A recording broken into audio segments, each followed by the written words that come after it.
Good morning. We'll listen carefully. Thank you. Figure I'd wake you up. Okay, I think that you could control the volume.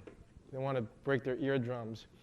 I heard midlife crisis and not enough people to take care of seniors. Sounds like a very depressing prospect we have. So I thought I'd cheer you up with the fact that we could live forever. And maybe we just need to work on better reproductive technologies, create more young people to take care of us. And it's also a cash flow business. Okay, can you control that? Is that good? Okay. So I want to share with you what we see in healthcare in the next decade. But first of all, I'll give you a little bit of perspective of where I'm coming from. So even though we are a venture capital fund, we're part of a larger ecosystem. So we actually spend quite a bit of time working with entrepreneurs at all stages. And that gives us a purview of what is going on both in terms of the customer base, the patients, or what the entrepreneurs are thinking, right? So we have a think tank that kind of thinks about and publish papers about what we think is going on in the next 10 years. And that inspires people to start business solving difficult problems. And then when they're ready, they go to the Draper University, which trains them. And then we have an accelerator boost that writes $100,000 checks to help people accelerate when you have an idea and a customer. And Hero City, that's a co-working space that houses companies raising up to $1 million that expand their team from 1 to 10. And then finally, this is what I do. We have a funding source that's a alliance of 22 venture capitalists around the world that bears a Draper name. And we basically specialize in funding companies at the seed stage, venture stage, and the growth stage across the globe. And we've been doing this since 1985. So for me, I actually looked at 3 different spaces. I looked at healthcare, I looked at blockchain industry, I looked at space tech. So in short, I'm looking for ways to help us live forever. I'm looking for ways to travel to Mars and immigrate to the space. And I'm looking for ways to replace the current currency system, turn lead into gold. So when you come to a healthcare audience like this, you'll say, yeah, the elixir of life, you can live forever, that's possible. But traveling to Mars, that's ludicrous. So if I go to a space conference, they'll say, yeah, we could go to Mars, but there's no way we could live forever. So it's all in your frame of mind. Depends on who the audience is. So today, I wanted to share with you my thoughts about healthcare. So one of my favorite quotes is from Jeff Bezos. So I'm going to read this for you. Success is going to require an expert's knowledge, okay? A beginner's mind. I think I got the beginner's mind. And the long-term orientation. When I think about things in 10 years and beyond, I think I got that down as well. Okay, so what does this mean? This actually reminds me of what Steve Jobs did with the iPhone program. I look around this room, probably many of you remember the Nokia and Motorola phone generation, right? Those flip phones and the Nokia candy stick. They were dominant. BlackBerry, right? Dominant. Most people at the time thought if Apple were to take iPod and add audio capability to it, it's going to be an uphill battle, almost impossible. Right? Because that phone quality, audio quality, just people thought it's really difficult. But what Jobs did was he decided, if I were going to go into the phone business, the last thing I want is to hire from the existing phone companies, right? Which is really interesting because that tells you it's that you need that beginner's mind, right? So if you kind of unpack that statement and think about what Apple did, really the spirit is that if you want to revolutionize, you want to disrupt, you want to transform an industry, oftentimes you actually need outsiders to come in with a fresh perspective, right? So that's my excuse to invest in the healthcare industry, because I don't know anything about it except I'm a patient, right? So I imagine many of you are in the audience are a lot more qualified, but I think if you look at a lot of the healthcare problems, taking a step back and having a fresh perspective, I think that is going to work for this industry just like many other industries. But what's unique is that it's probably going to take much longer than any other industry, and as you all well know. So anybody uses Netflix? Great, this company's doing well, right? Netflix knows more about you than you know about yourself, right? Now, your spouse may know even more, but that's a different story. But Netflix knows you.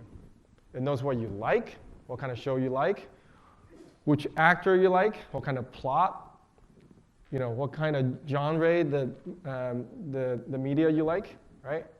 Okay, I'm gonna test this other one, okay? Amazon. Anybody use Amazon? Right? Amazon knows what you eat, what you wear, and it knows when you're running out, right? I was shocked. I logged in the other day. It knows that I'm running low on peanuts. I was like, that is a very random fact. I think even my wife doesn't know that, right? Now this. Anybody uses any sort of tool from the hospital, like MyChart or Epic, right? Many of you do. How much does it know about you? Not much. Very limited, right? Now, do you think it's hard for what Amazon and Netflix did? I'm an engineer by training. I don't know anything about AI. I don't know anything about machine learning. I took some classes, right? But I don't think it's that hard. I really don't think it's that hard. Now, I think if you go into some of the deep neural network, like artificial intelligence, some of the stuff we invest in, you want to, some people kind of are very provocative. They want to say, I want to replace doctors. Okay, so that's hard, okay? Now, we don't need to go there. What I'm thinking is there's a lot of low-hanging fruit, right? If you could predict Andy's running out of peanuts, or Andy likes certain type of sad documentaries, I think you could predict if Andy needs, based on his, medical records or, his diet and his lack of exercise, he's going to have some challenges, maybe 10 years, 15, 20 years from now. And you might want to help him out today, right? You don't have to wait until he completely runs out of peanuts to remind him he's ordered peanuts. By the same token, you don't need to wait until, something appears in his films to say you probably should get some help, right?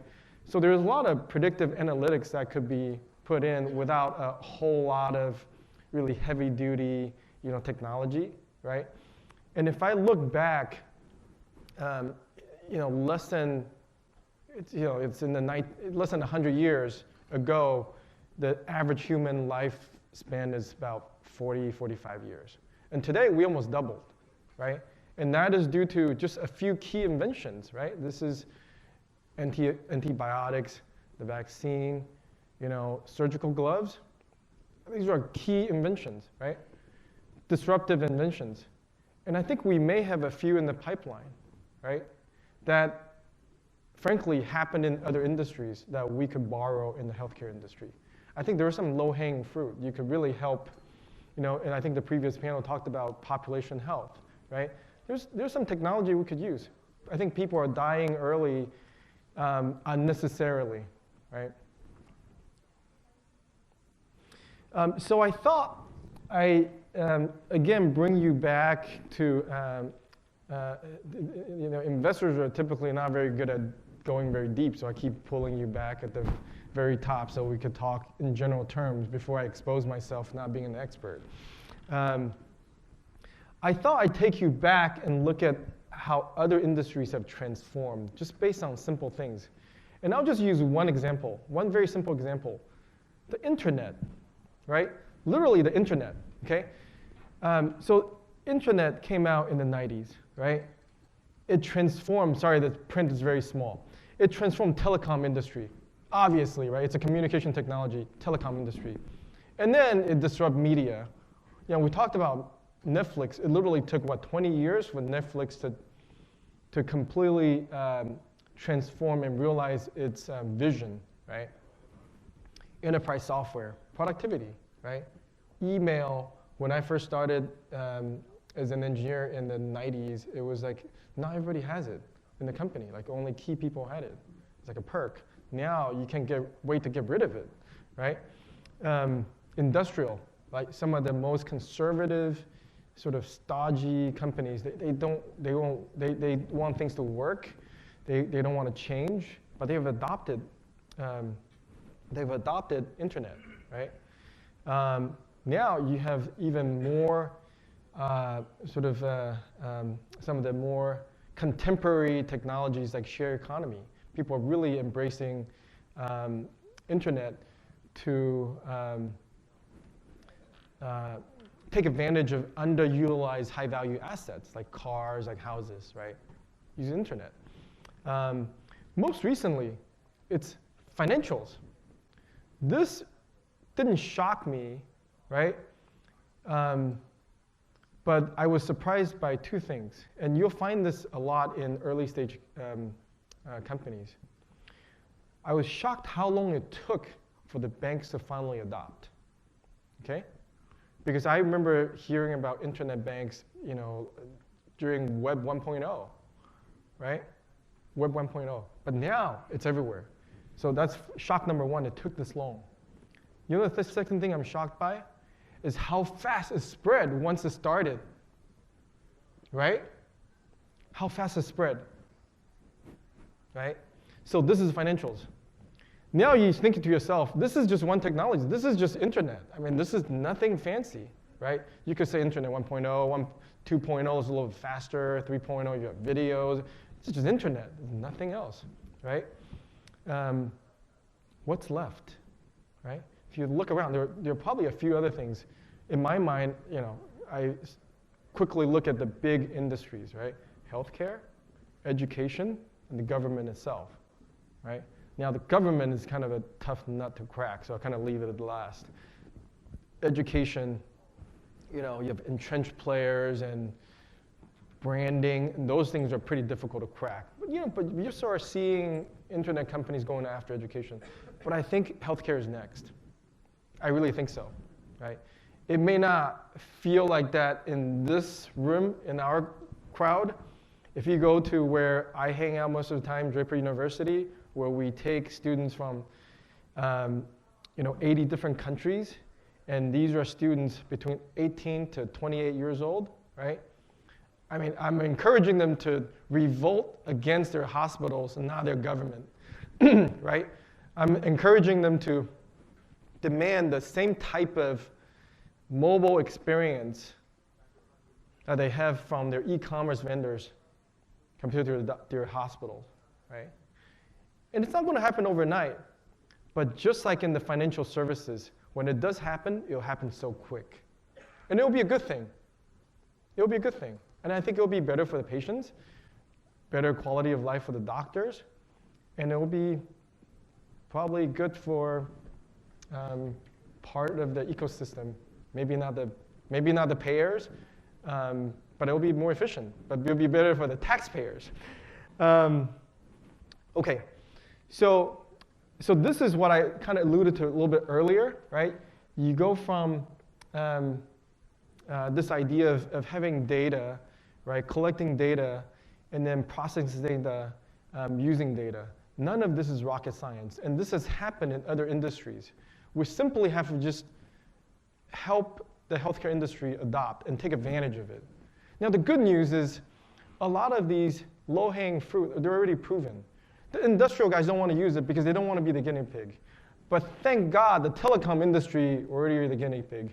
The e-commerce industry, they were the guinea pig, right? So what if the machine crashes, and you didn't get your e-commerce order, you complain, that's fine. Nobody died, right? the gasoline, petroleum power plant didn't shut down. Nothing bad happened, right? So, I think we're getting there. We're getting there.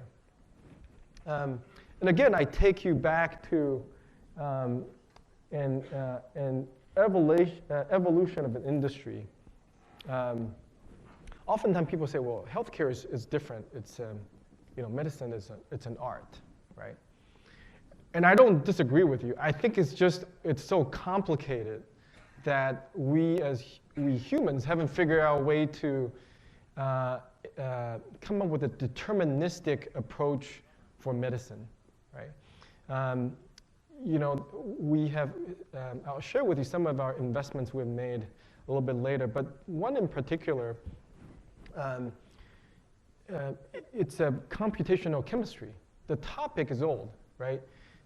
So I study engineering, and we study quantum mechanics. There's a very famous physicist called by the name of Schrödinger, right? So Schrödinger, physicist. If you understand you're a physicist, are we on time? Okay. I'll cut the long story short. But if you're a physicist, everything's deterministic. I got to be able to keep track of where every atom electron is, right? So this guy basically, during his career, he said, well, I'm going to try to go to biology and see if I could deterministically determine what molecules do and sort of apply that to drug discovery, biology, right? That idea is generally sound, but just like everything else in early stage technology, it was too expensive, right? Supercomputers are too expensive. Yes, you can do it, but it's too expensive. So for computational chemistry, in other words, using computers to help you discover drugs, in simple terms, the time may be now. If not now, in the next 10 years. Because bandwidth is cheap, computers are cheap, right? So some of the old ideas that didn't work 10 years ago, 20 years ago, they may actually have a chance. Just like the idea of getting a taxi on demand 10 years ago didn't make sense, because nobody has GPS on their phone. Not everybody has, but now it's cheap enough, right? So it's going to become a reality. So with that, I'm going to wrap up. I hope you in the audience, you actually can make a change, right? If we as patients don't speak up, it's not going to change. But if we speak up, we could actually help this industry adopt, and that's where we could make a difference. Thank you.